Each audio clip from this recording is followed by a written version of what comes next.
नमस्कार दोस्तों, 19 अगस्त 2021 के daily the Hindu editorial discussion में आपका स्वागत है। देखते हैं कौन कौन से इंपॉर्टेंट आर्टिकल है। पहला आर्टिकल यहाँ पे सीमा चिश्ती जी ने लिखा है और टाइटल क्या है, there is no data answer. भाई ये सीधे सीधे बीजेपी की सरकार को करी आ रही है। ये कह रही है कि जहां जहां पे भी बीजेपी सरकार ने गलती की है वहां वहां पे उनके पास बताने के लिए कोई डाटा ही नहीं है। तो अब चूंकि बिल्कुल ही एंटी बीजेपी आर्टिकल है ये, तो इसमें मैं बिना किसी पॉलिटिकल वाइज से स्टैटिस्टिक्स निकाल के आपको बता सकूं ये पॉसिबल नहीं है। That's why I am skipping this article. Completely political articles को मैं स्किप करता हूं, जरूरी है स्किप करना, ठीक है, क्योंकि उससे एक पॉलिटिकल आप कह सकते हैं अप्रोच नजर आती है, एक माइंडसेट नजर आता है जो कि मैं अवॉइड करना चाहता हूं। दूसरा article, keeping an I on China's expanding nuclear stack. यहां पे ऐसा बोला जा रहा है कि चाइना अपने न्यूक्लियर आर्सेनल को एक्सपेंड कर रहा है, अपनी न्यूक्लियर कैपेबिलिटीज को एक्सपेंड कर रहा है। कितना एक्सपेंड कर रहा है इसके बारे में ज्यादा जानकारी है नहीं, बस यहाँ पे कुछ एजम्पशंस किए जा रहे हैं अलग अलग इंटरनेशनल एक्सपर्ट्स के द्वारा। ये एजम्पशंस किस हद तक सही है, किस हद तक चाइना दूसरे कंट्रीज को बेवकूफ बना सकता है अपने न्यूक्लियर साइलोस को दिखा के, इंडिया के बॉर्डरिंग जिंजियांग रीजन में कितना न्यूक्लियर डिप्लॉयमेंट कर रहा है चाइना, इसके बारे में बात की गई है। इस आर्टिकल को देखेंगे। फिर अफगानिस्तान से रिलेटेड ये आर्टिकल है। आज को तो देखिए अफगानिस्तान और तालिबान वाला मुद्दा ही न्यूज में छाया हुआ है। तो यहाँ पे ओवरऑल G7 की एक वर्चुअल मीटिंग बुलाई जाएगी। प्रेसिडेंट बाइडेन यूएसए के और यूके के प्राइम मिनिस्टर बोरिस जॉनसन बैठ के बातचीत करेंगे कि तालिबान टेक ओवर के बाद क्या होने वाला है। तो इसके बारे में दो तीन पॉइंट्स देख लेंगे। फिर ये जो नई स्कीम आई है RODTEP, रेमिशन of duties and taxes on exported products, ये स्कीम क्या है इसके बारे में मैंने कल बताया था। इसके रिस्पेक्ट में दो तीन और पॉइंट्स बताए गए हैं कि क्यों सरकार से इतना लेट हो गया स्कीम के आने से, इस स्कीम में क्या क्या प्रॉब्लम्स है और आगे आने वाले समय में इस स्कीम को इंप्लीमेंट करके हम अपनी एक्सपोर्ट कॉम्पिटिटिवनेस कैसे बढ़ा सकते हैं। तो ये कुछ पॉइंट्स हैं, ये मैं आपके साथ डिस्कस करूंगा। एक और आर्टिकल जो मैं आज आपके साथ डिस्कस करूंगा जो कि आपके लिए बहुत इंस्पायरिंग भी है, वो ये है कि इंडिया को एक पुलिस फोर्स की जरूरत है और that too a responsive and respected police force. Actually में हुआ ये है कि रंजीता शर्मा नाम की एक IPS ऑफिसर है, ये IPS प्रोबेशनर है, हरियाणा की हैं। तो नेशनल पुलिस एकेडमी हैदराबाद की पासिंग आउट परेड में इनको बेस्ट प्रोबेशनर का ऑनर मिला है। तो इस साल भी एक वुमेन प्रोबेशनर को ऑनर मिला, पिछले साल भी एक वुमेन प्रोबेशनर किरण सूत्री को ऑनर मिला था। तो कुल मिला के एक रिस्पेक्टेड पुलिस ऑफिसर में क्या क्वालिटीज होनी चाहिए इसके बारे में यहाँ पे बात की गई है। देखिए, बेस्ट प्रोबेशनर बनने के लिए, एक बेस्ट पुलिस ऑफिसर बनने के लिए ये जरूरी नहीं है कि आप सिर्फ आउटडोर एक्टिविटीज में अच्छा परफॉर्म करो, घुड़सवारी अच्छी करो, गोलियां अच्छी चलाओ, नहीं, आपकी ओवरऑल कैपेबिलिटीज को वहां पे असेस किया जाता है। This article is particularly important for those candidates जो कि यूपीएससी की तैयारी कर रहे हैं और ज्यादातर यहाँ पे यूपीएससी या पीसीएस की तैयारी करने वाले लोग ही हैं। तो आपके लिए डेफिनेटली ये आर्टिकल इंस्पायरिंग हो जाता है, इसको ध्यान से सुनिएगा। बाकी अफगानिस्तान से रिलेटेड एक और आर्टिकल है आज। अब देखिए, ओवरऑल बहुत बात हो रही है यहाँ पे अफगानिस्तान की, तो एक और आर्टिकल डिस्कस नहीं करेंगे, इनफ बात कर रहे हैं हम लोग अफगानिस्तान तालिबान के बारे में। तो सारी जितनी भी वीडियोस हैं अगर आप देखते हो, कल विनीत सर ने भी एक वीडियो बनाई है जहाँ पे विनीत सर ने ओवरऑल अफगानिस्तान की हिस्ट्री 1973 से लेकर 2021 तक की कवर की है। वीडियो का लिंक मैं नीचे डिस्क्रिप्शन बॉक्स में दे दूंगा, आपको लेटेस्ट सेक्शन में मिल जाएगी, तो आप उस वीडियो को भी देख लीजिए। ओवरऑल अफगानिस्तान की हिस्ट्री में क्या हुआ है, तो इन सब बातों को बहुत डिटेल में विनीत सर ने पढ़ा है। तो मैं आप रिकमेंड करूंगा कि विनीत सर वाली वीडियो देख लीजिए, मैं उसका लिंक आपको नीचे डिस्क्रिप्शन बॉक्स में दे दूंगा। तो शुरू करने से पहले अपने चैनल मेंबर्स का स्वागत कर लेते हैं। कौन कौन ने हमको ज्वाइन किया है, तो माधवी ठाकुर ने हमको ज्वाइन किया है, ललिता कुमारी ने हमको ज्वाइन किया है, धर्मेंद्र सिंह ने हमको ज्वाइन किया है, राहुल राधाकृष्णन ने हमको ज्वाइन किया है। राहुल राधाकृष्णन का ये 3rd month as a member, so welcome back Rahul, thank you so much for joining. Chitral Arora ने हमको ज्वाइन किया है, सोनिया धारीवाल ने हमको ज्वाइन किया है, फिर संदीप उभेदल ने हमको ज्वाइन किया है, नीरा चौहान ने हमको ज्वाइन किया है, नीरा चौहान का ये 2nd month as a member. Lalit Chauhan ने हमको ज्वाइन किया है, दिलीप जी ने हमको ज्वाइन किया, दिलीप जी का 2nd month as a member. Menka Mani ने हमको ज्वाइन किया है, तो Menka Mani, Dilip ji 2nd month as a member, thank you so much Dilip. Lalit Chauhan, Neera Chauhan 2nd month as a member, thank you so much Neera. Sandeep Ubedal, Sonia Dhariwal, then Chitral Arora, Rahul Radhakrishnan 3rd month, welcome back Rahul. Dharmendra Singh, Lalita Kumari, I welcome you all to my channel as a member, thank you so much for joining, and Madhavi Thakur also. तो आपके join करने से काफी फायदा होता है, ये आप जानते ही हैं। आप इतने नंबर्स में ज्वाइन करते हैं, this is definitely helping me sustain. अगर हो सके बाकी लोग भी कर सकते हैं तो करिए, अगर आप अफोर्ड कर सकते हैं। कुछ मैंडेटरी नहीं है। जो चीज़ मैंने कही कि मैं फ्री ऑफ कॉस्ट अवेलेबल कराऊंगा, वो तो मैं आपको फ्री ऑफ कॉस्ट वैसे भी अवेलेबल करवाऊंगा। आगे बढ़ने से पहले वीडियो पे लाइक का बटन जरूर दबा देना दोस्तों। ज़्यादा से ज़्यादा लोगों के साथ आप इस वीडियो को शेयर करें। जितने ज़्यादा लोगों के साथ आप इस वीडियो को शेयर करोगे उतना ही मुझे मदद मिलेगी। इंस्टाग्राम पे आप चाहो तो फॉलो कर सकते हो, टेलीग्राम ग्रुप ज्वाइन कर लीजिए। वहाँ पे इस पर्टिकुलर लेक्चर के बाद आपको इसकी पीडीएफ में अवेलेबल करवा दूंगा। टेलीग्राम पे आपको डेली के करंट अफेयर्स के आर्टिकल्स भी पीडीएफ भी मैं अवेलेबल करवा देता हूँ। तो टेलीग्राम ध्यान से ज्वाइन कर लीजिए और harshitdwedi.com पे डेली के बेसिस पे जाकर आप करंट अफेयर्स भी पढ़ सकते हो। इन सब का लिंक आपको नीचे डिस्क्रिप्शन बॉक्स में मिल जाएगा। तो चलिए शुरुआत करते हैं। Keeping an I on China's expanding nuclear stack. देखिए कुछ एविडेंस यहाँ पे निकल के आया कि पीपल रिपब्लिक ऑफ चाइना अपने न्यूक्लियर आर्सेनल को बढ़ा रहा है, अपनी न्यूक्लियर कैपेसिटीज को बढ़ा रहा है। ज्यादा मिसाइल साइलोस को यहाँ पे कंस्ट्रक्ट कर रहा है चाइना।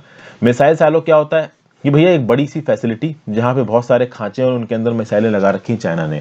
जैसे ही कोई वॉर होगा वहां से मिसाइल लॉन्च कर दी जाएगी।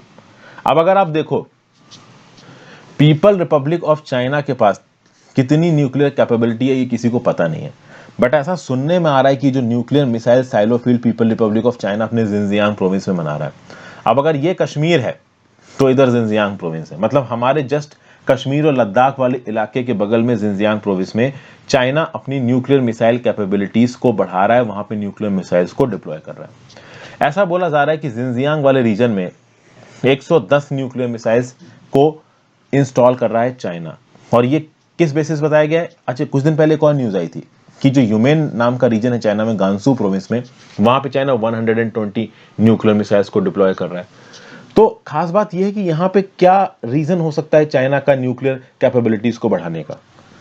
तो रीजन ये हो सकता है कि भाई अगर कोई फर्स्ट स्ट्राइक होती है चाइना के ऊपर, देखिए चाइना की न्यूक्लियर एडवर्सरी कौन है? यूएसए, और यूएसए के बाद अगर आप देखो तो इंडिया है। रशिया भी एक न्यूक्लियर एडवर्सरी है, हालांकि रशिया के साथ रिश्ते अभी चाइना के बहुत ज्यादा अच्छे हैं। तो Russia is definitely not a concern for China. हो सकता है फ्यूचर में जियोपॉलिटिक्स कुछ ऐसे बदले कि चाइना की रशिया के साथ भी बननी बंद हो जाए, बट अभी के लिए चाइना रशिया के रिश्ते बहुत अच्छे हैं, भाई भाई हैं दोनों। ओवरऑल देखो तो सबसे बड़ा एडवर्सरी कौन है चाइना का? वॉशिंगटन, मतलब यूएसए। अब यूएसए के पास 3800 एक्टिव वॉरहेड्स हैं। तो कल की डेट में मान लो यूएसए न्यूक्लियर लॉन्च करता है चाइना के अगेंस्ट, तो अगर यूएसए न्यूक्लियर लॉन्च करेगा चाइना के अगेंस्ट, तो अब यूएसए के पर्सपेक्टिव से देखो तो यूएसए कहां लॉन्च करेगा? जहां पे चाइना की न्यूक्लियर फैसिलिटीज है। तो ऑब्वियस सी बात है पहले चाइना की न्यूक्लियर फैसिलिटीज को डिस्ट्रॉय करने की कोशिश करेगा यूएसए। तो इसीलिए चाइना अपने पूरे देश में अलग अलग जगहों पे न्यूक्लियर फील्ड बनाना चाहता है, ताकि अगर चाइना के ऊपर फर्स्ट स्ट्राइक होती है, न्यूक्लियर अटैक होता है, तो उस केस में अगर उसकी कुछ न्यूक्लियर साइट्स बर्बाद भी हो जाती हैं, तो कुछ ऐसी न्यूक्लियर साइट्स हों जहां से वो सेकेंड स्ट्राइक कर सके। ऑब्वियसली बात है अगर पहली स्ट्राइक चाइना के ऊपर आती है, चाइना रिटेलिएट करेगा। रिटेलिएट करने के लिए उसके न्यूक्लियर वेपन्स बचने चाहिए। इसलिए चाइना क्या कर रहा है कि अपने पूरे देश में अलग अलग जगहों पे न्यूक्लियर कैपेबिलिटीज को बढ़ा रहा है, ऐसा यहाँ पे बोला जा रहा है। बट किस रेट पे बढ़ा रहा है और किस एक्सटेंट तक बढ़ा रहा है, इसके बारे में ज्यादा जानकारी है नहीं। हो सकता है चाइना का ये टारगेट हो कि हजारों की तादाद में एटॉमिक स्टॉकपाइल बनाएंगे, बिल्कुल हो सकता है, क्योंकि यूएसए और रशिया का हजारों की तादाद में न्यूक्लियर स्टॉकपाइल। तो चाइना भी अपने आप को किसी से कम नहीं समझता है, वो तो अपने आप को खैर बाप ही समझता है सबका। वैसे अभी चाइना के पास कितने न्यूक्लियर वेपन्स है? देखिए अगर कंजर्वेटिव एस्टिमेट्स देखे जाएं और Stockholm International Peace Research Institute की बात की जाए, तो ऐसा बोला जा रहा है कि चाइना के पास 350 तक, 250 से 350 तक न्यूक्लियर वॉरहेड्स हैं, ऐसा यहाँ पे बोला जा रहा है।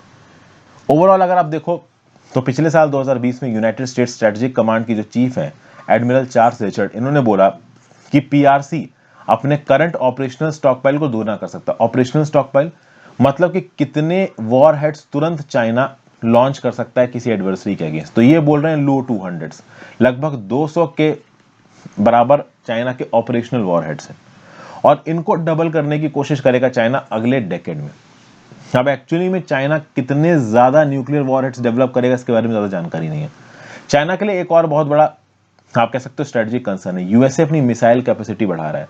तो अपनी मिसाइल कैपेसिटी के दम पे एक तो यूएसए के पास न्यूक्लियर वॉरहेड ज्यादा है, ऊपर से मिसाइल टेक्नोलॉजी जबरदस्त। तो ऐसे केसेस में चाइना के ऊपर अटैक होता है तो चाइना के पास रिटेलिएटरी पावर होनी चाहिए, ये चाइना यहाँ पे सोच रहा है। तो बात यहाँ पे ये है कि हो सकता है कि दुनिया भर की मीडिया में रिपोर्टिंग हो रही हो कि चाइना हजारों की तादाद में न्यूक्लियर वेपन्स बना रहा है, बट हो सकता है चाइना डिकॉय मिसाइल साइलोस बना रहा हो। अब ये डिकॉय मिसाइल साइलोस क्या है। देखिए, चाइना को ये मालूम है कि लैंड बेस्ड न्यूक्लियर कैपेबिलिटीज बहुत ज्यादा इंपॉर्टेंट है। सबसे खास बात यह है कि चाइना ये न्यूक्लियर मिसाइल्स बना किसके अगेंस्ट रहा है? कुछ हद तक यूएसए के अगेंस्ट, रशिया एक फैक्टर हो सकता है, अभी नहीं है, फ्यूचर में, और इंडिया एक फैक्टर है, डेफिनेटली एक नया फैक्टर है। India is a big strategic concern for China. कहीं ना कहीं चाइना इंडिया की प्रोग्रेस से घबराता है और इंडिया को कंटेन करने की कोशिश करता है। ये जो लाइन ऑफ एक्चुअल कंट्रोल पे इंक्रोचमेंट हुआ है चाइना का, ये इसीलिए हुआ है। तो यहां पे हो सकता है कि चाइना बहुत सारे डीकॉय साइलोस बना रहा हो। डीकॉय साइलोस मतलब कि चाइना अफवाह फैला देगा इंटरनेशनल मार्केट में कि हमारी यहाँ पे न्यूक्लियर टारगेट्स यहाँ है। तो कल की डेट में यूएसए मान लो न्यूक्लियर अटैक लॉन्च करता है, तो जो डीकॉय गलत टारगेट्स, गलत अफवाहें फैलाई थी चाइना ने, वहां पे न्यूक्लियर अटैक कर देगा। वहां पे एक्चुअली में न्यूक्लियर बॉम्ब्स होंगे नहीं, न्यूक्लियर मिसाइल्स होंगे नहीं, किसी दूसरी जगह पे छुपा के रख रखे होंगे चाइनीज ने, और फिर वहां से चाइना रिटेलिएट करेगा। मतलब कुल मिला के चाइना का टारगेट यहाँ पे ये है कि हम अपने देश की अलग अलग जगहों पे न्यूक्लियर मिसाइल्स डिप्लॉय करेंगे। एग्जैक्टली कहां पे डिप्लॉय करेंगे ये पता कर पाना किसी के लिए भी पॉसिबल नहीं है। आपको पता है चाइना वैसे भी कितने सीक्रेट तरीके से काम करता है। एलएसी में उनके कितने जवान शहीद हुए हैं ये तक आज किसी को पता नहीं चल पाया। मतलब उनके कंट्री के कितने सोल्जर्स मर रहे हैं वॉर में ये तक उनको नहीं मालूम है।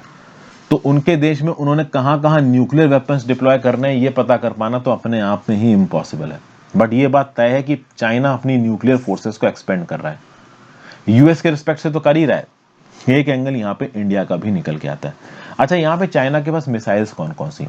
तो चाइना की जो इंटर कॉन्टिनेंटल बैलिस्टिक मिसाइल्स हैं और इंटरमीडिएट रेंज बैलिस्टिक मिसाइल्स हैं कौन कौन सी हैं? तो डोंगफेंग 41, DF-26, ये potent land based missile system है। चाइना से पूरा यूएसए और पूरा रशिया ये कवर कर सकती हैं, इंडिया तो देखिए कर ही सकती है। और खास बात यह है कि DF-26 मिसाइल के 16 लॉन्चर्स को जिनजियांग रीजन में डिप्लॉय कर दिया है चाइना ने, साइनो इंडियन बॉर्डर के पास। अब इसका एक बहुत स्ट्रेटेजिक व्यू पॉइंट है, समझिए बात को। अगर ये मिसाइल्स न्यूक्लियर वॉरहेड के पास साथ इंडिया में डिप्लॉय होती है, इंडियन बॉर्डर के पास अगर डिप्लॉय होती हैं, तो सोचिए हमारे ऊपर एक प्रेशर आ जाएगा। इंडिया के ऊपर definitely there will be a pressure. आपको पता है कि इंडियन आर्म्ड फोर्स और चाइनीज आर्म्ड फोर्स ये दोनों एक दूसरे के सामने स्टैंड ऑफ करके खड़ी हुई हैं। अभी भी बहुत से इलाके हैं जहां पे डिसंगेजमेंट नहीं हुआ है, जिसमें सबसे इंपॉर्टेंट इलाका है देपसांग का इलाका। देपसांग इलाके का क्या इशू है मैंने आपको पहले बताया। लगभग 900 स्क्वायर किलोमीटर से ज्यादा की टेरिटरी पे चाइना अंदर घुसा है और इंडिया को पीछे ढकेलना है अक्सई चीन की सिक्योरिटी के लिए। वो देपसांग प्लेस इंडिया के लिए बहुत इंपॉर्टेंट है। तो कल की डेट में देपसांग की निगोसिएशन में मान लो चाइना बैक नहीं करता है, पुश बैक नहीं होता है, पीछे नहीं जाता है, तो इंडिया एक कन्वेंशनल छोटा सा वॉर छेड़े, इस बात के चांसेस इंडिया के लिए कम हो जाते हैं अगर इंडिया को यह मालूम है कि जिनजियांग रीजन में न्यूक्लियर स्टॉक पाइल्स एक्टिव है। मतलब डेफिनेटली अगर किसी देश के पास डिप्लॉयबल न्यूक्लियर पावर है और वो कभी भी उसको डिप्लॉय कर सकता है, देन इट बिकम्स डेंजरस। और चाइना के जैसी कंट्री के केस में तो और डेंजरस, क्योंकि वहां पे किसी भी प्रकार की कोई डेमोक्रेसी नहीं है। एक पार्टी का राज है और वो पार्टी लिटरली जो चाहे कर सकती है। जुडिशरी उस पार्टी के हाथ में, पुलिस उस पार्टी के हाथ में, आर्मी उस पार्टी के हाथ में। प्लस चाइना ने किसी भी प्रकार का ट्राईपार्टाइट न्यूक्लियर एग्रीमेंट अमेरिका के साथ या रशिया के साथ साइन करने को मना कर दिया है।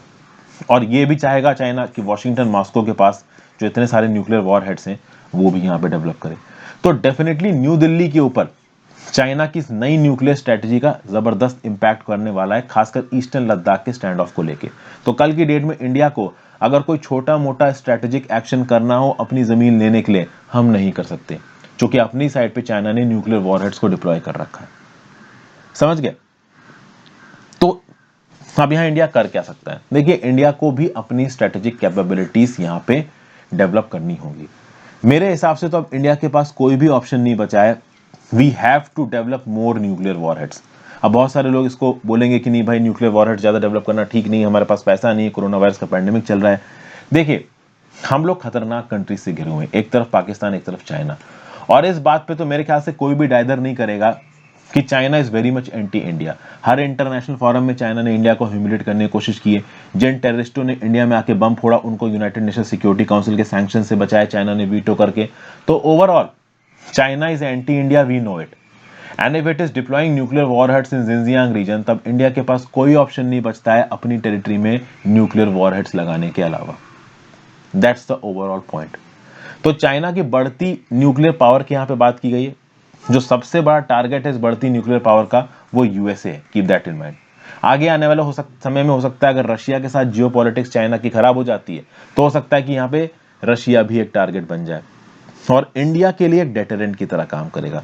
देखिए चाइना न्यूक्लियर स्टॉक पाइस इस्तेमाल नहीं करने वाला इंडिया के ऊपर, क्योंकि इंडिया के पास भी न्यूक्लियर स्टॉक लाइट्स है और हमारे पास भी अग्नि 5 है, हम भी चाइना में फोड़ सकते हैं बम बीजिंग तक। लेकिन उस तरीके की सिचुएशन नहीं आएगी और ना ही आए तो अच्छा है। बट डेफिनेटली न्यूक्लियर पावर अगर आपने डिप्लॉय कर रखी है इंडियन बॉर्डर पे तो इंडिया के ऊपर एक सप्रेसिव फैक्टर की तरह काम करेगा and that is what is China is trying to do. इसके ऊपर मैं एक अलग से छोटी वीडियो बनाऊंगा, रीजन बीइंग कि एडिटोरियल सब लोग देखते नहीं और ये टॉपिक मुझे लगता है कि सबको पता होना चाहिए। नेक्स्ट बात करते हैं, only the threat of global backlash can stop the Taliban for inflicting harm on Afghan society. आपको पता है कि अफगानिस्तान में एक एब्रप्ट रिजाइम चेंज हुआ और नई प्रकार की तालिबान सरकार कैसे राज करेगी इसके लिए बहुत सारे सवाल हैं। सवालों के ऊपर आज काफी क्लैरिफिकेशन आ गया है। सुबह ही सुबह जो हिंदू की हेडलाइंस थी जिसके ऊपर मैंने वीडियो भी बनाई है उसमें मैंने आपको बताया कि तालिबान सरकार ने साफ साफ बोल दिया है किसी भी प्रकार की कोई डेमोक्रेसी नहीं होगी अफगानिस्तान के अंदर। अफगानिस्तान की जो बेसिक पॉलिटी है उसमें डेमोक्रेसी के लिए कोई जगह नहीं है। उनका जो बेसिक नियम है उनके देश का उसमें डेमोक्रेसी की कोई जगह नहीं है, तो वहां पे शरिया लॉ इंपोज होगा।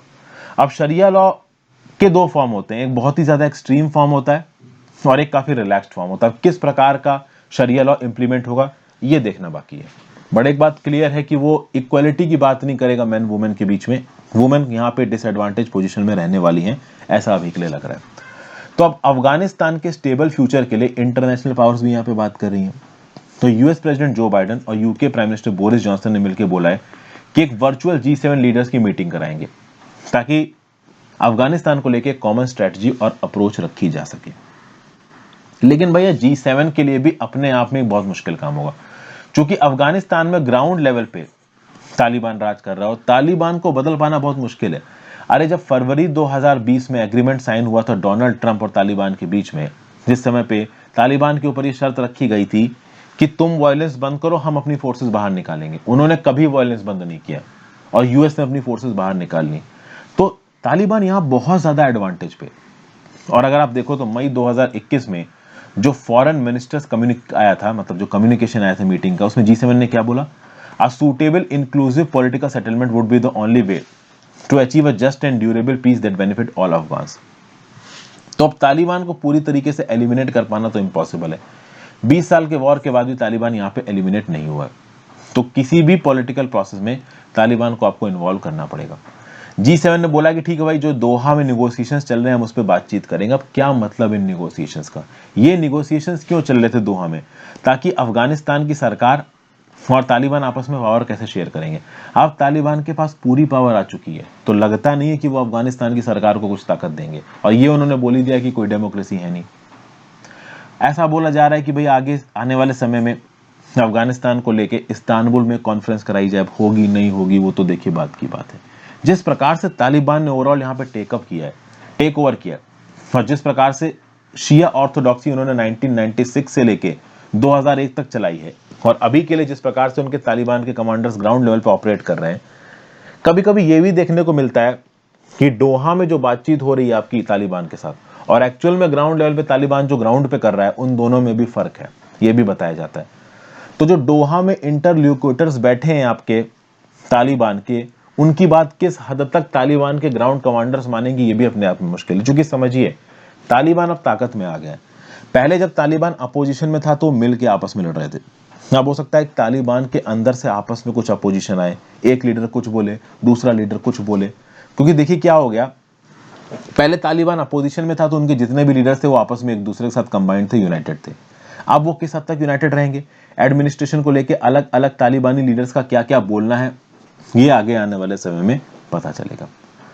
लॉन्ग टर्म मिलिट्री ऑक्यूपेशन, ऐसा लग रहा है कि कुछ समय के लिए तो तालिबान का ही राज यहाँ पे रहने वाला है। ठीक है भाई। तो अफगानिस्तान के अंदर की पॉलिटी को चेंज करना है तो ये डेवलप्ड कंट्रीज यहाँ पे क्या कर सकती हैं? देखिए ज्यादा कुछ तो ये कर नहीं सकती।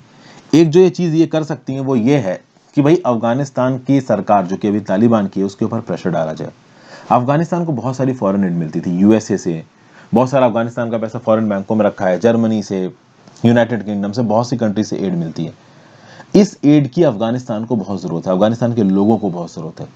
अब अगर ये एड अफगानिस्तान तक नहीं पहुंचेगी तो ओवरऑल इन्फ्लेशन बढ़ेगा, उनकी करेंसी डिवैल्यू होगी, ये सब पॉइंट्स होंगे। तो ओवरऑल तालिबान को इस बात को लेकर प्रेशर डाल सकता है यूएसए और बाकी कंट्रीज की भाई हम आपको एड दे रहे हैं, आप इस प्रकार के रिफॉर्म लेके आओ। लेकिन यहां पे इस बात पे बहुत चीजें डिपेंड करेंगी कि एक्चुअली में तालिबान अपने लोगों के लिए क्या सोच रहा है। इंटरनेशनल कम्युनिटी का यहां पे टारगेट ये है कि जो प्रिंसिपल सेट आउट किए गए थे अफगानिस्तान पार्टनरशिप फ्रेमवर्क में और Afghanistan national peace and development framework 2 में, इनको यहां पे अप्लाई करे तालिबान। अब किस हद तक तालिबान यहां पे अप्लाई करेगा वो पता नहीं, बट अगर ये अप्लाई करते हैं तो उस केस में जो फॉरेन एड पहले से आती थी वो कंटिन्यू रखी जा सकती है। मतलब इंटरनेशनल कम्युनिटी को ये लगना चाहिए कि तालिबान अपने देश के लोगों के लिए काम कर रहे हैं, उनके ऊपर अननेसेसरी अत्याचार नहीं कर रहे हैं। प्रॉब्लम यह है कि कंडीशंस किस हद तक तालिबान मानेगा। G7 उनके ऊपर कंडीशन लगा दे और वो भी पैसे के आधार पर कंडीशन लगाए, तालिबान मानने वाला है नहीं मानने वाला है कुछ नहीं कह सकते, क्योंकि अब तक तालिबान का जो ओवरऑल एटीट्यूड रहा है, उन्होंने सिविलियंस पे अटैक किए, वुमेन का पब्लिक लाइफ में जो रोल है उसको खतरा पहुंचाया, ह्यूमन राइट्स एक्टिविस्ट को नुकसान पहुंचाया, मीडिया पर्सन्स को नुकसान पहुंचाया, और वायलेंस लगातार तालिबान में बढ़ रहा है। इस वायलेंस के अगेंस्ट बहुत सी इंटरनेशनल वॉइसेस आई हैं, बट किसी ने नहीं सुनी, स्पेसिफिकली तालिबान ने नहीं सुनी। तो देखिए, उनको धमका के तो कुछ होने वाला है नहीं, उनका पैसा रोक के भी कुछ नहीं होने वाला नहीं है। मैं आपको बता दूं, सैंक्शंस का ज्यादा फर्क नहीं पड़ेगा। इतने लंबे समय से यूएसए ने ईरान के ऊपर सैंक्शंस लगा दिए हैं, आज तक ईरान का कुछ कर पाए? ठीक है, ईरान आज भी फल फूल रहा है, डेफिनेटली उनकी इकोनॉमी शैम्बर्स में है, बट यूएसए दबा नहीं पाया ईरान को, गिरा नहीं पाया ईरान को सैंक्शंस लगा के। तो सैंक्शन लगा के अगर आप तालिबान के अगेंस्ट कुछ कर सको, कुछ नहीं कर पाओगे, क्योंकि सैंक्शन लगा के आप अफगानिस्तान के लोगों की जिंदगियां जरूर बर्बाद कर दोगे, तालिबान का कुछ नहीं कर पाओगे। तो एक यहाँ पे इन्फॉर्म्ड डिबेट की जरूरत है, और जरूरी है कि ये इंटरनेशनल लीडर्स हर लेवल पे तालिबानी लीडर्स के साथ बैठ के निगोशिएट करने की कोशिश करें, ताकि अफगानिस्तान के लोगों का भला हो सके। अफगानिस्तान के लोगों की भलाई यहाँ सबसे ज्यादा इंपॉर्टेंट है। एक बार को मान लो डेमोक्रेसी नहीं भी आती, शरिया लॉ भी इंप्लीमेंट होता है, तो भी तालिबान की जो सरकार बनेगी नई, वो अफगानिस्तान के लोगों के लिए काम करे, ये बहुत जरूरी है। अगर अफगानिस्तान के लिए लोगों के लिए काम हो रहा है, देन ये कह सकते हैं कि हाँ भाई, सबको ये लगेगा कि चलो अफगानिस्तान में लोग थोड़े बहुत खुश हैं।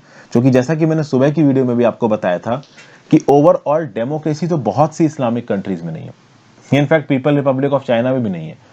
दुनिया में बहुत सी कंट्रीज हैं, जैसे कि आप देख लो वियतनाम में भी नहीं है, नॉर्थ कोरिया में भी नहीं है। इन कंट्रीज, अब जैसे वियतनाम में, पीपल रिपब्लिक ऑफ चाइना में डेमोक्रेसी नहीं है, बट फिर भी वहां पे लोगों की जेब में पैसा है, लोग अपनी जिंदगी जी रहे हैं। सऊदी अरेबिया, ओमान, इन सब कंट्रीज की बात करोगे, यूएई, यहाँ पे भी नहीं है, कतर, यहाँ पे भी नहीं डेमोक्रेसी, यहाँ पे भी आप कह सकते हो एक राजा है, फैमिली के हिसाब से राज तय होता है, बट फिर भी ये जी रहे हैं। तो ओवरऑल अगर डेमोक्रेसी अफगानिस्तान में नहीं आती, जो कि नहीं आ रही है, तो भी अफगानिस्तान चल सकता है, बशर्ते वहां के लीडर्स लोगों के लिए सोचें। और इस चीज के लिए प्रेशराइज करना चाहिए इंटरनेशनल कम्युनिटी को, तालिबान को। नेक्स्ट बात करते हैं, are delayed intervention with global demand booming, the centre must act fastest to rev up export growth engine. यहाँ पे RODTEP, ये जो नया अरेंजमेंट आया है, इसके बारे में बात की जा रही है। अब ये जो RODTEP आया है, फुल फॉर्म क्या है? Remission of duties and taxes on exported products. ये जो मर्चेंडाइज एक्सपोर्ट इंसेंटिव स्कीम थी, सर्विस एक्सपोर्ट इंसेंटिव स्कीम थी, उसकी वजह आया है RODTEP। इसके नाम में लिखा है कि जो भी प्रोडक्ट्स आप एक्सपोर्ट कर रहे हैं, उसके ऊपर जितने भी डोमेस्टिक टैक्सेस लगाए थे, वो डोमेस्टिक टैक्सेस वापस कर दिए जाएंगे। लेकिन अब 2-3 इश्यूज हैं यहाँ पे। पहली बात तो, इस स्कीम के अंदर जो रेट्स अनाउंस किए गए हैं, उनको अनाउंस करने में 8 महीना लग गया। जो पिछली स्कीम थी MEIS बेनिफिट, इसका बेनिफिट 31 दिसंबर 2020 को ही खत्म हो गया था। तो 2021 में जनवरी, फरवरी, मार्च, अप्रैल, मई, जून, जुलाई, अगस्त है, तो आप कह लो लगभग 8 महीने लग गए इस पर्टिकुलर स्कीम को इंप्लीमेंट करने में। तो पिछले 8 महीनों में जो भी एक्सपोर्ट हुआ है इंडिया के अंदर, उसमें जो भी डोमेस्टिक टैक्सेस लगे थे, उसका रिफंड नहीं मिल पाया यहाँ पे एक्सपोर्टर्स को। चलो कोई बात नहीं, अब तो कम से कम स्कीम आ गई यहाँ पे। पिछली MEIS स्कीम को क्यों हटाया गया? इसलिए हटाया गया क्योंकि WTO की डिस्प्यूट सेटलमेंट बॉडी ने बोला कि जो MEIS स्कीम है, दिस इज नॉट गुड, इसमें कुछ ना कुछ प्रॉब्लम्स हैं, और इन प्रॉब्लम्स को टैकल करने के लिए यहाँ पे सरकार ने बोला हमने MEIS हटा दिया और RODTEP लगा दिया है, जो कि इफेक्टिव होगा 1 जनवरी से, WTO कॉम्प्लायंट है। अब देखते हैं किस हद तक एक्सपोर्टर्स को पैसा वापस करती ओवरऑल। 1 जनवरी से लेके अब तक जो भी एक्सपोर्ट हुआ है इंडिया के अंदर, उसका कितना पैसा एक्सपोर्टर को वापस मिलेगा? हालांकि मिलना तो पूरा चाहिए, बट किस हिसाब से मिलेगा, किन टर्म्स एंड कंडीशंस के हिसाब से मिलेगा, ये देखना बाकी है। ओवरऑल ये RODTEP का बेनिफिट 8555 टैरिफ लाइन से मिलेगा। आप बोलोगे ये क्या है? देखिए, आपको पता होना चाहिए HSN कोड होता है, जितने भी आप कह सकते हो गुड्स एक्सपोर्ट होते हैं कंट्री से या इंपोर्ट होते हैं कंट्री में, उनके लिए एक HSN कोड होता है। वो HSN कोड इंटरनेशनली फिक्स किया जाता है, हर कंट्री में वो यूनिफॉर्म होता है। तो ऐसे, और उन HSN कोड के भी सब क्लासिफिकेशंस होते हैं। 8 नंबर का HSN कोड होता है, पहले 2 डिजिट्स का अलग मतलब है, पहले 4 डिजिट्स का अगला मतलब है। तो इस हिसाब से ओवरऑल 8,555 टेरिस लाइन के लिए, जो कि इंडिया के 65% एक्सपोर्ट है, ये स्कीम लागू की गई है। मतलब इंडिया के 35% एक्सपोर्ट्स को इसका बेनिफिट नहीं मिलेगा। स्कीम बेनिफिट कितने का, 0.5% टू 4.3%, नहीं FOB का इतना परसेंट आपको वापस मिल जाएगा। अभी FOB क्या है ये मैंने कल की करंट अफेयर्स की वीडियो में समझाया, उसको जाकर देखो अगर आपने नहीं देखा है तो। फिर स्टील, फार्मास्यूटिकल और केमिकल सेक्टर को एक्सक्लूड किया जाएगा। रीजन बीइंग ये ऑलरेडी बिना इंसेंटिव के अच्छा परफॉर्म कर रहे हैं। ये सब कुछ मैंने आपको कल बता रखा है। अब यहाँ पे कुछ इश्यूज हैं। जो इंजीनियरिंग फर्म्स हैं, इंजीनियरिंग फर्म्स का ये बोलना है कि भाई हम जो की रॉ मटेरियल्स इस्तेमाल करते हैं उस पे जो हम टैक्स देते हैं उस टैक्स का हमको प्रॉपर रिफंड नहीं मिलेगा इस RODTEP के अंदर। अब हम यहाँ पे बात कर रहे हैं कि भाई क्या प्रॉब्लम्स है स्कीम में। एक प्रॉब्लम तो हमने ये बात की कि भाई इसके रेट्स को अनाउंस करने में लग गए 8 महीने। दूसरी प्रॉब्लम ये है कि इंजीनियरिंग गुड्स बनाने वाली जो फैक्ट्रीज हैं उनका ये बोलना है कि हमारे जो इनपुट कॉस्ट है उस इनपुट कॉस्ट के जो अप्रोप्रिएट टैक्सेस हैं उनका रिफंड हमको नहीं मिल रहा है। ठीक है भाई, तो अभी भी काफी इश्यूज हैं RODTEP में। अब इश्यूज सॉल्व करने में समय लगेगा, कम से कम एक शुरुआत हो गई है कि स्कीम तो यहाँ पे इंप्लीमेंट कर दी गई, पहले तो स्कीम ही नहीं अनाउंस की गई थी। फिर देखिए यहाँ पे क्या बोला जा रहा है कि मोदी जी ने ये बोला है कि भाई इस साल हम लोग को $400 बिलियन, मतलब टारगेट है हमारे सरकार का कि $400 बिलियन के एक्सपोर्ट्स होने चाहिए। ठीक है भाई, और वो भी इस साल में होने चाहिए। अब अगर एक्सपोर्ट बढ़ाने हैं तो एक्सपोर्ट इंसेंटिव स्कीम देनी पड़ेगी, और ये जो एक्सपोर्ट इंसेंटिव स्कीम है इसके रेट को अनाउंस करने में आपको 8 महीने लग गया। हालांकि फिर भी हम बोलेंगे 8 महीना बहुत कम समय है, क्योंकि इस तरीके की स्कीमों के रेट्स निकलने में बहुत ज़्यादा समय लग जाता है। प्लस आगे आने वाले समय में हो सकता है सरकार एक नई फॉरेन ट्रेड पॉलिसी अनाउंस करे, क्योंकि 2015 से लेकर 2020 की जो फॉरेन पॉलिसी थी ना उसी में मर्चेंडाइज एक्सपोर्ट इंसेंटिव स्कीम और सर्विस एक्सपोर्ट इंसेंटिव स्कीम लागू की गई थी, और अब ये दोनों स्कीम खत्म हो गई हैं। तो 2020 के बाद एक नई फॉरेन ट्रेड पॉलिसी आनी चाहिए जो कि अब तक नहीं आई है, तो उसके बारे में बात की जा रही है। हो सकता है एक्सपोर्ट रिलेटेड कुछ छोटी मोटी स्कीम्स और निकाली जाए, और पिछले 2 साल से जो भी एक्सपोर्ट इंसेंटिव प्रोग्राम है, जैसे कि EPCG बेनिफिट्स हो गए, जैसे कि MEIS SEIS स्कीम्स हो गई, तो इन स्कीम्स के अंदर जो भी बेनिफिट एक्सपोर्टर्स के फंसे हुए हैं, पेंडिंग है, वो बेनिफिट्स भी एक्सपोर्टर्स को प्रायोरिटी बेसिस पे दिए जाएं, इसके लिए भी सरकार बातचीत कर रही है। तब हमारे एक्सपोर्ट्स को कॉम्पिटिटिव बनाना क्यों जरूरी है? देखिए, हमने regional comprehensive economic partnership agreement को साइन नहीं किया है, तो चूंकि हमने इसको साइन नहीं किया है तो हमको इंडिविजुअल ट्रेड एग्रीमेंट साइन करने पड़ेंगे ऑस्ट्रेलिया के साथ, UK के साथ, EU के साथ, US के साथ। अब खास बात यह है कि RCEP कंट्रीज अगर अपना ग्रुपिंग लगा के आपस में ट्रेड करते हैं, आप कह सकते हो रिलैक्स्ड कंडीशंस पे, तो इंडिया के एक्सपोर्टर्स को यहाँ बहुत ज़्यादा कॉम्पिटिटिव होना पड़ेगा अपने एक्सपोर्ट्स को बढ़ाने के लिए। और आगे आने वाले समय में दुनिया भर में कोविड-19 वैक्सीनेशन बहुत तेजी से चल रहे हैं। एडवांस्ड इकोनॉमीज में ऑलमोस्ट कोविड-19 वैक्सीनेशन पूरे होने वाले हैं। इंडिया में भी 56 करोड़ डोजेस दी जा चुकी हैं। तो कुल मिला के इकोनॉमी अब बहुत तेजी से इकोनॉमिक एक्टिविटी बढ़ने वाली है। जो भी कंट्रीज ओपन अप हो रही हैं वो अपनी चॉइसेस को एक्सपेंड करना चाहती हैं, वो अपनी सप्लाई लाइंस को चाइना से निकाल के दूसरी कंट्रियों में लेके जाना चाहती है, और यहाँ पे इंडिया के पास एक अपॉर्चुनिटी है। दूसरे लॉकडाउन में और दूसरी वेव ऑफ कोरोना में हमारी इकोनॉमी को उतना नुकसान नहीं हुआ था जितनी पहले वेव में हुआ था। तो overall pent up demand, festive season भी आने वाला है, इकोनॉमिक सस्टेनेबिलिटी और ओवरऑल हमारे एक्सपोर्ट्स को कॉम्पिटिटिव बनाने के लिए हमें बिजनेस फ्रेंडली होना पड़ेगा। अब बिजनेस फ्रेंडली होने में एक्सपोर्ट्स को प्रमोट करने के लिए RODTEP का इंप्लीमेंटेशन, जितनी भी प्रॉब्लम्स हैं उनको सही समय पर हटाना, ग्रोथ इंजन को बढ़ाने के लिए इंफ्रास्ट्रक्चर में कैपिटल स्पेंडिंग करना, ये सब हमें यहाँ पे करना है, और हम इन फ्रंट्स पे टाइम बर्बाद नहीं कर सकते। एक्सपोर्ट एक बहुत इंपॉर्टेंट फैक्टर है। चाइना की जो ग्रोथ है ना वो बहुत हद तक एक्सपोर्ट लेड है। उनका डोमेस्टिक मार्केट तो बड़ा ही है, एक्सपोर्ट लेड भी है उनकी ग्रोथ। तो अगर हम एज ए कंट्री एक तो अपना डोमेस्टिक मार्केट और बड़ा कर सकें, ज्यादा से ज्यादा लोगों को एम्प्लॉयमेंट देके उनकी जेब में पैसा डाल सके, दूसरा अगर हम अपने एक्सपोर्ट को कॉम्पिटिटिव कर सकें और ग्लोबल मार्केट हमारे लिए खुल जाए, तो इंडिया के लिए इससे अच्छा कुछ भी नहीं हो सकता। ये सब बातें इस आर्टिकल में अच्छी अच्छी बताई जा रही है। नेक्स्ट आर्टिकल में चलते हैं। नेक्स्ट आर्टिकल है the police we need. This is article is specifically helpful for you, जो लोग भी UPSC वगैरह की तैयारी कर रहे हैं उनके लिए। तो रंजीता शर्मा जी ये आईपीएस प्रोबेशनर हैं हरियाणा से। इनको मिला है नेशनल पुलिस एकेडमी की जो आप कह सकते हैं पासिंग आउट परेड थी, इसमें एक कमांडिंग पोजीशन में थी और इनको 2 अवार्ड्स मिले हैं, बेस्ट ऑलराउंड आईपीएस प्रोबेशनर और sword of the honour for the best outdoor probationer. तो देखिए क्या होता है कि जब आप ट्रेनिंग कर रहे होते हैं ना अपनी आईपीएस एकेडमी में, तो वहाँ पे 2 एक्टिविटीज, एक इंडोर एक आउटडोर। आउटडोर एक्टिविटीज में घोड़ा चलाना, गेम्स में अच्छा परफॉर्मेंस देना, और इंडोर एक्टिविटीज में आपकी बाकी डॉक्यूमेंटेशनल चीजें होती हैं। पिछले साल भी बेस्ट प्रोबेशनर का अवार्ड एक लेडी को मिला था, किरण श्रुति को। तो डेफिनेटली यहाँ पे वुमेन जबरदस्त तरीके से परफॉर्म कर रही है। अब खास बात यहाँ पे ये है कि एक प्रोबेशनर को ये जो अवार्ड्स मिलते हैं आईपीएस, ये जो नेशनल पुलिस एकेडमी में कौन से बेसिस पे मिलते हैं, तो उसकी क्लासरूम परफॉर्मेंस कैसी है और उसकी आउटडोर परफॉर्मेंस कैसी है। एक आईपीएस ट्रेनी की क्लासरूम और आउटडोर परफॉर्मेंस दोनों को असेस किया जाता है और फिर उसको यहाँ पे अवार्ड दिया जाता है। तो ऐसा नहीं है कि आप क्लासरूम में बहुत अच्छे हो, आपने सारी किताबें रट ली, इंटेलेक्चुअली आप बहुत अच्छे हो तो ही आपको अवार्ड मिलेगा, या फिर आप बाहर बहुत अच्छी घुड़सवारी कर रहे हो, परेड बहुत अच्छी कर रहे हो, स्पोर्ट्स बहुत अच्छा कर रहे हो तो ही आपको अवार्ड मिलेगा। आपको यहाँ पे ऑल राउंड कैपेबिलिटीज दिखानी है। तो बेस्ट प्रोबेशनर अवार्ड उसी को मिलता है जिसका कंडक्ट सबसे जबरदस्त है, जिसके अंदर एम्पैथी है, जिसके अंदर क्विक रिफ्लेक्स है, और जो आउटडोर एक्टिविटीज भी अच्छी कर लेता है, क्योंकि वही फील्ड में पुलिस की एक्टिविटीज में सर्वाइव कर पाएगा।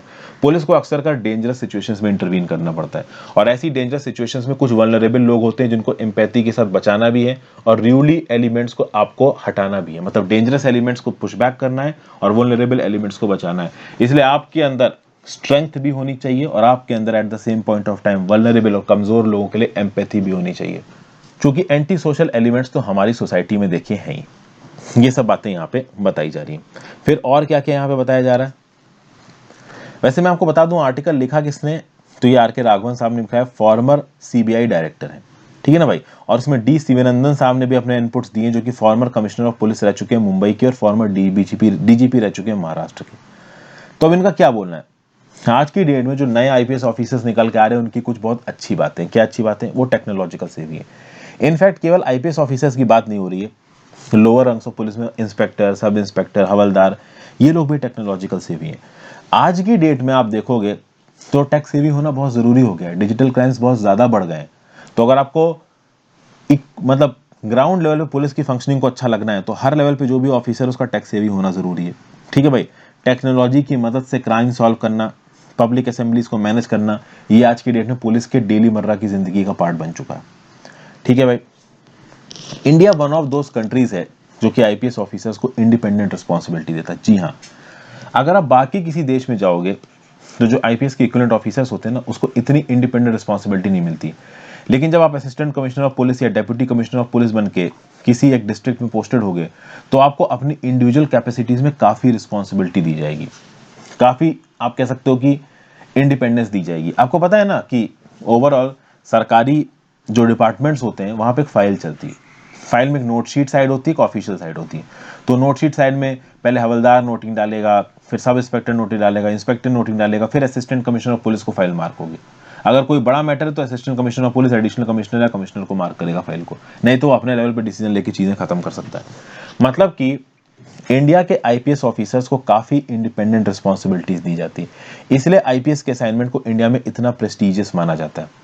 और ज्यादातर लोग अगर आप देखोगे जो आईपीएस में आते हैं वो न्यू कमर्स, उनको बहुत कम एक्सपीरियंस होता है, नहीं एक्सपीरियंस होता, तो यूनिवर्सिटी से निकले, एक एग्जाम क्वालिफाई किया और आईपीएस बन गए, अपने आप में एक बहुत बड़ी बात है, ठीक है ना। ये तो इसका मतलब क्या है, आपके ऊपर रिस्पॉन्सिबिलिटी भी बहुत है, बड़ी बात भी है तो रिस्पॉन्सिबिलिटी बहुत है। लेकिन सीनियर आईपीएस ऑफिसर्स में करप्शन के केसेस सुनने में आ रहे हैं। जो सीनियर आईपीएस ऑफिसर्स जो कमिश्नर डीजीपी लेवल पे बैठे हैं वो जूनियर आईपीएस ऑफिसर्स के लिए रोल मॉडल होने चाहिए, बहुत सारे होते भी हैं, बट कुछ करप्शन के केसेस भी आते हैं। जैसे फॉर्मर मुंबई पुलिस कमिश्नर के अगेंस्ट रिसेंटली इल्जाम लगा था, आपको बताने की जरूरत नहीं है, मुंबई में बहुत फेमस हुए थे वो।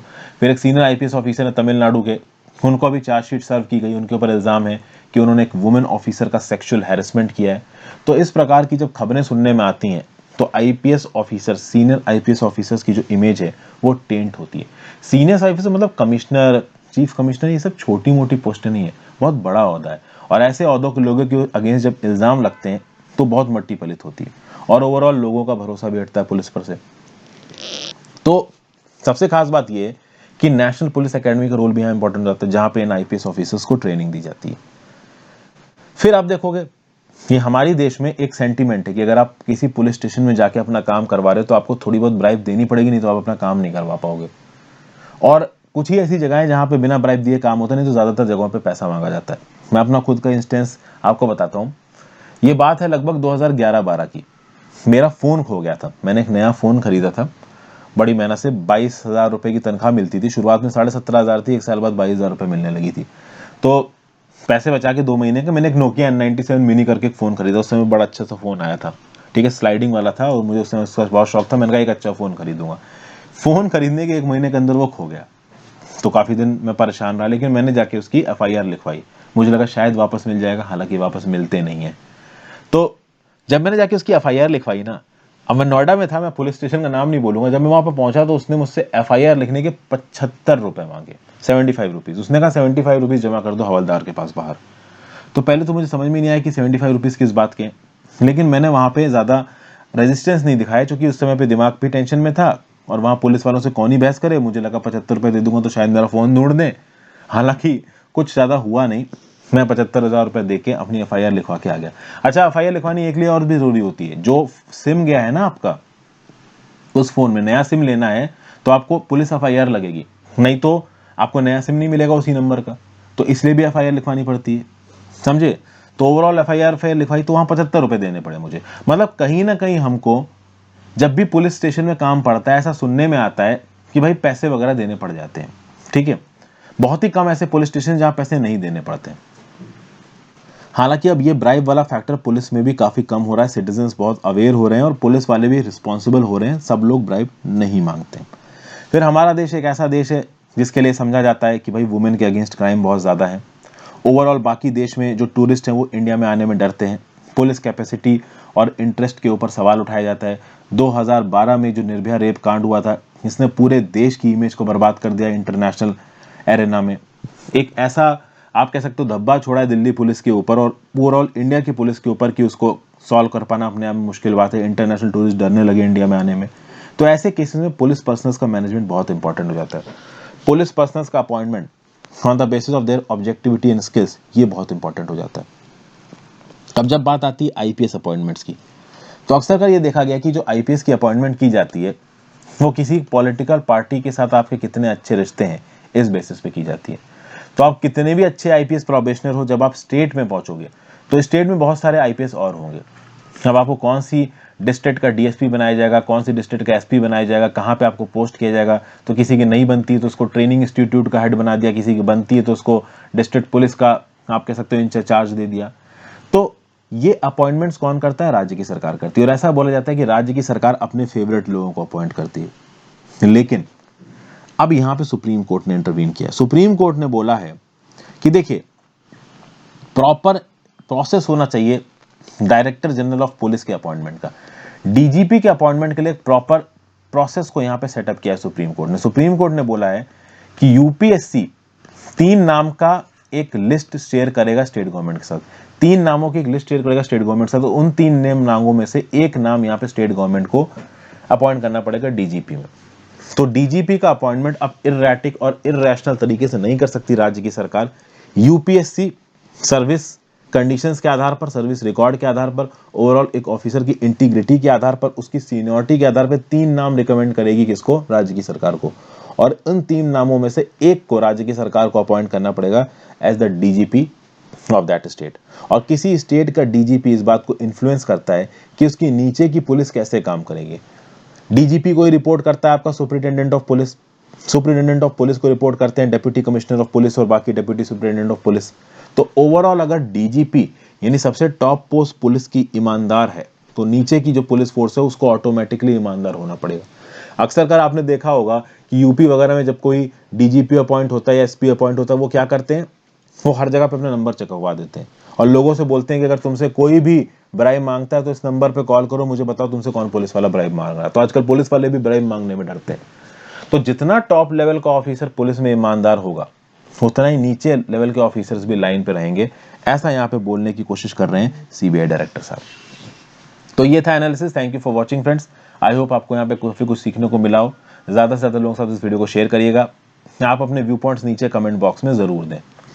अब आपसे एक सवाल है सीबीआई के डायरेक्टर की पोस्ट पे जब अपॉइंटमेंट होता है तो उसके लिए जो सिलेक्शन कमेटी होती है उसमें कौन कौन होता है? सीबीआई के डायरेक्टर की पोस्ट के अपॉइंटमेंट के लिए सिलेक्शन कमेटी में कौन कौन होता है, मुझे नीचे कमेंट बॉक्स में बताओ। तो जाने से पहले वीडियो को लाइक और शेयर जरूर कर देना, ज्यादा से ज्यादा लोगों के साथ इस वीडियो को शेयर करें। इंस्टाग्राम पे चाहे तो फॉलो कर सकते हैं, टेलीग्राम ग्रुप जरूर से ज्वाइन कर लें, उस पर आपको पीडीएफ मिल जाएगी, और हो सके तो ज्यादा से ज्यादा नंबर में चैनल को ज्वाइन करें, that is definitely helpful friends. Thank you for watching, have a great day, good bye.